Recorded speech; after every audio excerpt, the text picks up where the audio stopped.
Chris Sugatan of Sugatan.io. We're an e-commerce growth hacking agency and shareholders of the businesses that we grow and value. I build and train high performance teams, and David, who I'm going to bring in a second, is our resident growth hacker who's really brilliant at what he does. We're here to tell you how to get an e-com store to 10 million in annual revenue in just 18 months. And why listen to us? Because we've done it for 3 stores already from the ground up. There are multiple ways that quite a few brilliant entrepreneurs have done this, but this is our method of how we take e-com stores to 10 million in revenue. So we use the grand almighty method of Facebook ads as our initial catalyst. But is Facebook ads the only method we use to take our accounts to 10 million?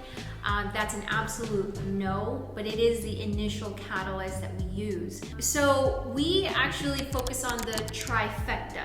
So that's going to be the Facebook ads, which is media buying and creatives. Then we also do email marketing and the conversion rate optimization. These are our initial catalysts that we take into account to about 300 to 500,000 in monthly revenue, depending on how strong the product is, which is going to be really crucial to this. Then we use product launches, pursuing international markets, and also influencer marketing as the other levers to take us to about 2 million per month in revenue, and that's what David is going to go over. But I'm going to start off with when you're just starting out. Obviously, you can't fully develop a baby in 30 minutes, right? But I'm going to go over the most important things for you to grasp as you start your journey. So, number 1, how to grapple and wrap your mind around Facebook ads when you're just starting out. So we get a lot of new people with new e-commerce stores or new to Facebook ads that come to us and try to wrap their minds around Facebook ads, but most likely you have already watched quite a few YouTube videos, you've joined some private Facebook groups, and you've probably watched a couple of e-courses here and there. But I'm going to tell you now, you're learning pure theory, which is just 3% of the entire freaking thing. Even if you watch all of the e-courses out there about Facebook ads, you're not going to truly get good at it unless you spend a lot of money and a lot of time on Facebook ads. And when I talk about a lot, I'm talking about hundreds of thousands in ad spend, to be honest with you, and also about 3 to 8 months worth of time to actually get good at Facebook ads. And that's really because Facebook ads is strategic thinking and really good execution in terms of the amount of tests that you do. And despite all of the e-courses that tell you an SOP, your strategy for ad buying is going to vary based on the average order value of your product, based on the stage of your business. If you're very early, you want to be very aggressive with your trimming and very aggressive with the amount of new tests that you put on a daily basis. That means that it's really when you kill your ads and when you kill your ad sets. You have to be very aggressive about it. There are a lot of e-courses out there that give you a formula, kill at 2 times your target cost per acquisition. But when you're just starting out and you're bootstrapping, you don't have a lot of money, you don't have time to spend up to $25 to see if you're gonna get somebody to add to the cart. You really wanna be very aggressive with your trimming and killing these ads and ad sets, and then pump out new tests. So it really depends on the stage of your business. Now, what I'm really trying to tell you here is that my advice for you as an e-commerce founder is to hire ad buyers when you're just starting out. There's like thousands of them out there.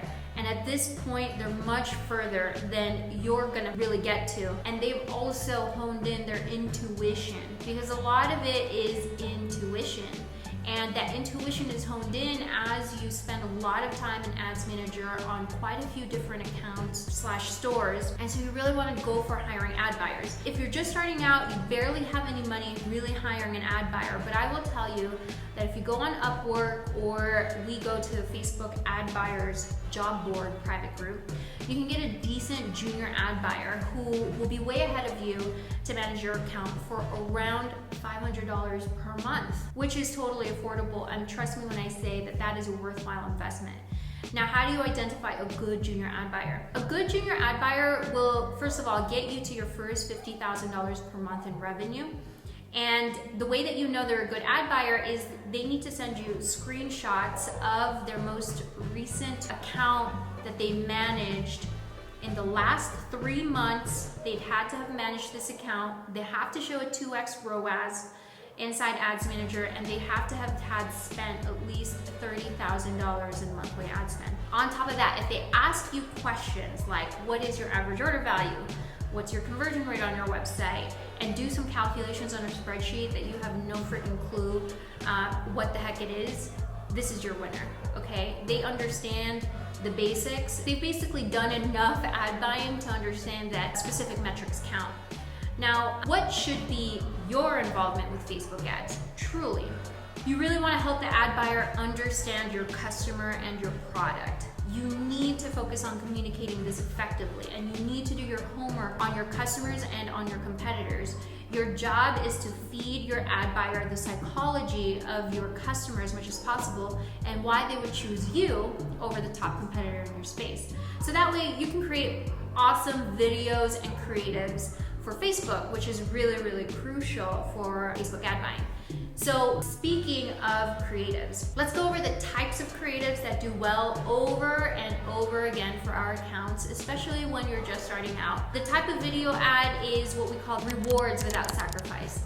A lot of people will, if you convince them that if they adopt your product, but it doesn't interfere with their day-to-day lives, like it doesn't take up a lot more time. We don't sacrifice the taste if it's a food product that is healthy. For example, you know, it's like they want to get the reward, but they don't want to sacrifice too much, right? So you want to position a video ad like that. Video ad number 2, video testimonials from actual users. Time and time again, this just works over and over again. It's a user-generated content where somebody just talks about how awesome the product is. The ones that we found are the most effective are multiple testimonials that are back to back that kind of create this linear storyline. Those are going to be the ones that are going to perform the best. Video number 3, 5-day vlog. It's about one person, vlogging about the use of your product over a course of 5 days. That is also a very effective video ad. Video number 4, how-to demonstration. This is like the classic Facebook creative, which is basically like Home Shopping Network-ish. You know, you just like show people how to use it or how it's put together or how somebody can get results from it. It's a how-to demonstration, always works. We used to do like 30-second to 60-second how-tos, but now the more that you just like confine it to like 10 to 15 seconds, the better. And then creative, number 5, images, graphics, and GIFs are making a comeback from 2018. Oh my gosh, I'm being attacked by a fly.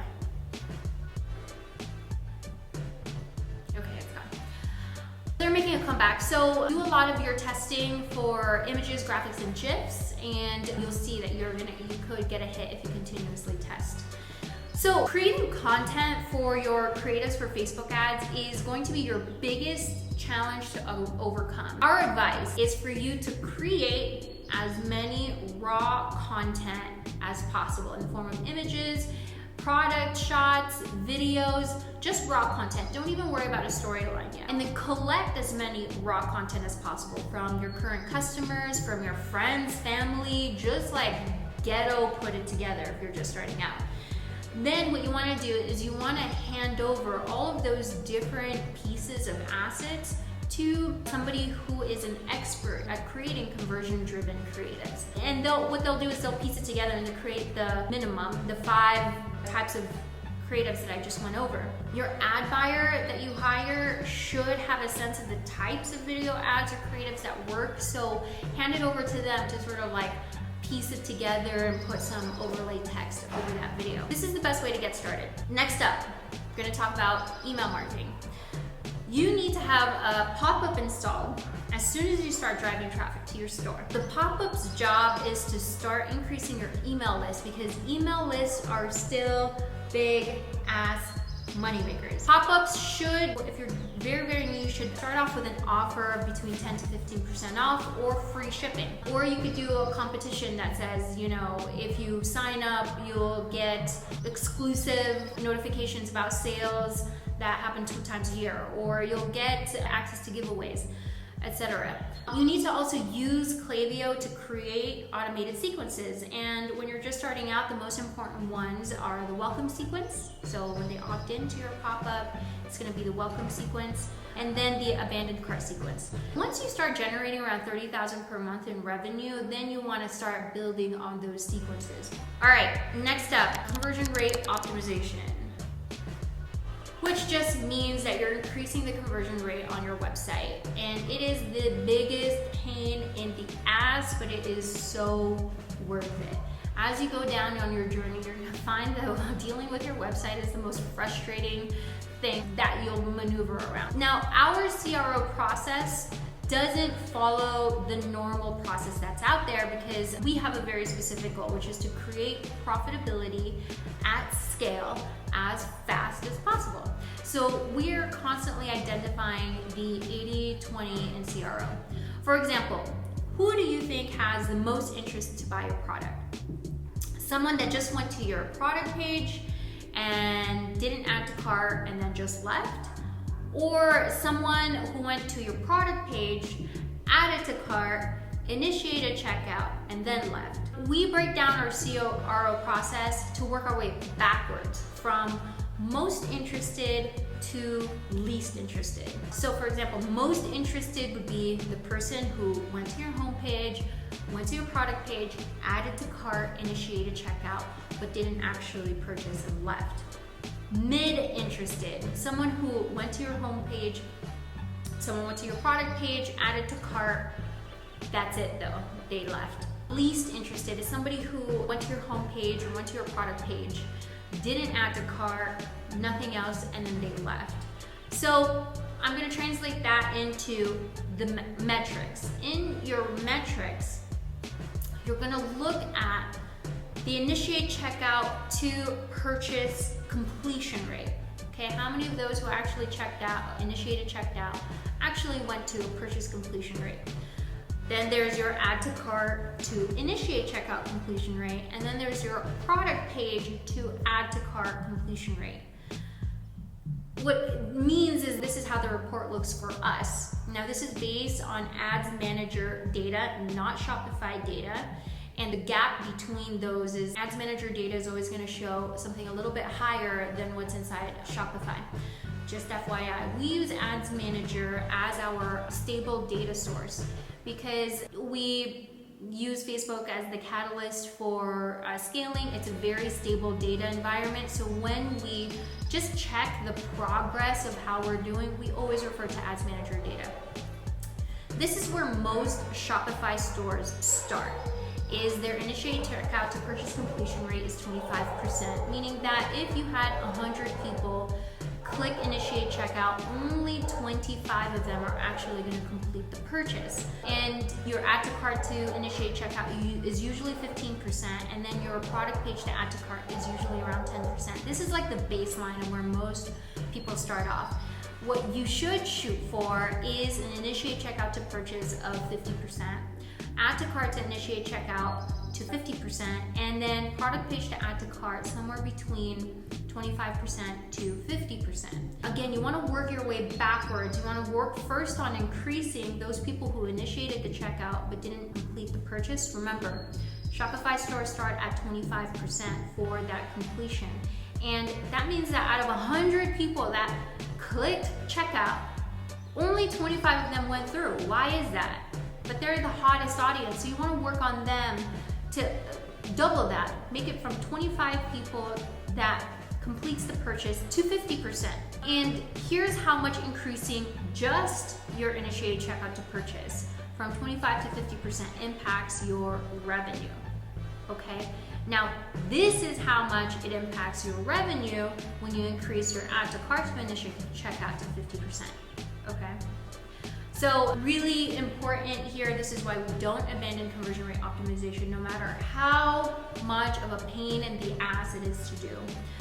Get on it, don't ignore it, because you're going to stretch that every dollar that you spend. You're gonna stretch that to get $3, $4 back. All right, so now I'm going to bring on David, who is our growth hacker in Sugaton, and he is brilliant. David's superpower is in 5 to 10 minutes, he can tell you where exactly the bottleneck is in your business, in any business. And then David is really fast with his execution, and he designs a lot of minimum viable tests within the store before it becomes full-on projects. Usually when a strategist, which is like the equivalent of a CMO really, when somebody has a new test or a new initiative, let's say they just want to increase the average order value by installing an upsell. Most people, it'll take them between 3 to 6 weeks to actually complete that test. David's superpower is he knows how to decrease that time frame by 6 times.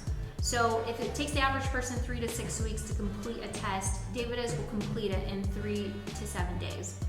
And that's his method and that's his cycle. We took an account from $150,000 per month in revenue to now $6.6 million in monthly revenue in about 18 months.